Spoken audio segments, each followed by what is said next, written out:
It is said कि माँ की साड़ी के पल्लू में दुनिया का सारा सुकून और सारा संसार छुपा होता है।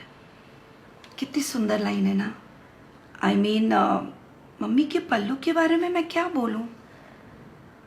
और वाकई में मम्मी के आंचल में पूरा संसार छुपा होता है। यू नो लाइक जब मैं पैदा हुई होंगी, I mean obviously I know I was a normal delivery. तो मुझे ध्यान है कि मम्मी ने कहा कि जैसे ही मुझे पता चला कि लड़की हुई है, बस मैं डॉली तुमको देखी और बस अपनी छाती से लगा ली। दैट वॉज वॉट माई मम सेड। एंड फिर because I was very Golu Golu, mummy बोलते थे कि हम हमेशा तुमको अपने आंचल में छुपा के रखते थे कि कहीं मेरी बेटी को किसी की नज़र नहीं लग जाए। फिर जैसे ही थोड़े बड़े हुए, अच्छा मुझे ये भी ध्यान है कि मम्मी ने ना मुझे लपेटने के लिए नानी के घसी हुई साड़ी मंगवाई थी ताकि वो मुझे लपेट सके। नानी की यू नो घसी हुई प्यारी सी सुंदर सी साड़ी जो कि एकदम सॉफ्ट हो गई हो। उसके बाद जैसे ही मम्मी फीड कराना शुरू किए तो ऑब्वियसली मम्मी यू नो पल्ले के नीचे फीड कराते थे और ऊपर पल्ला इसलिए रखते थे कि कहीं किसी की नज़र नहीं लग जाए। आई मीन ऐसे सब कहते हैं। उसके बाद जैसे ही हम थोड़े और बड़े हुए तो आप देखिए जैसे हम कुछ खाना पीना शुरू किए तो ऑब्वियसली यहाँ से गिरता मम्मी तुरंत अपने आंचल को लेती, अपनी साड़ी के पल्लू को लेती और हमारा मुंह पोंछ देती। उस वक्त मम्मी टिश्यू पेपर नहीं ढूंढ रही होती कि टिश्यू पेपर कहाँ है, मेरे बच्चे के कुछ गिर गया है मुंह पे। फिर हम थोड़े बड़े हुए, जब हम चलना फिरना सीखे तो बहुत नटखट थे, मम्मी काम नहीं कर पाती थी। तो मम्मी ने अपनी ही साड़ी का हैमॉक बनाया, मम्मी मुझे उसमें सुला देती थी।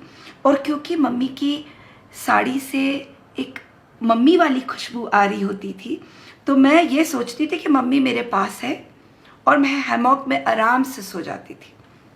फिर मम्मी का जब काम ख़त्म हो जाता था मम्मी मेरे को उसमें से उतार देती थी।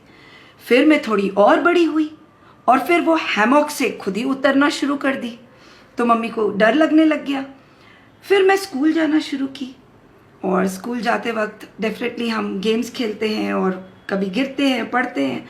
स्कूल से जब घर आते रोते रोते तो सबसे पहले तो मम्मी अपना आंचल से पूरा पसीना पोंछती कि बेटा बैठ जाओ पंखे के नीचे बैठ जाओ, एकदम पसीना पसीना हो गया। वो अपने ही साड़ी से पूरा पसीना पोंछती और उसके बाद जब उसे दिखता कि चोट लगी है तो अपने पल्लू को फाड़ कर वो उस चोट के ऊपर मलहम की तरह काम करता। मम्मी उस वक्त बैंडेड नहीं ढूंढ रही होती, मम्मी का आंचल में वो इतना ताकत रहता है कि वो पूरी की पूरी चोट को सुखा दे।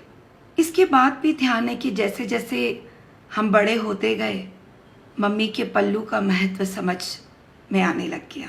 And what do I say, and so my friends, if you ever feel low in life, ever, जब भी आपको लगता है आप उदास हो, try wearing your mom's sari. You might just feel the same comfort, the same strength that I did. And remember, a mother's pallu is not just a piece of cloth, it's the biggest support in our lives. I love you, my mama. And to all the moms,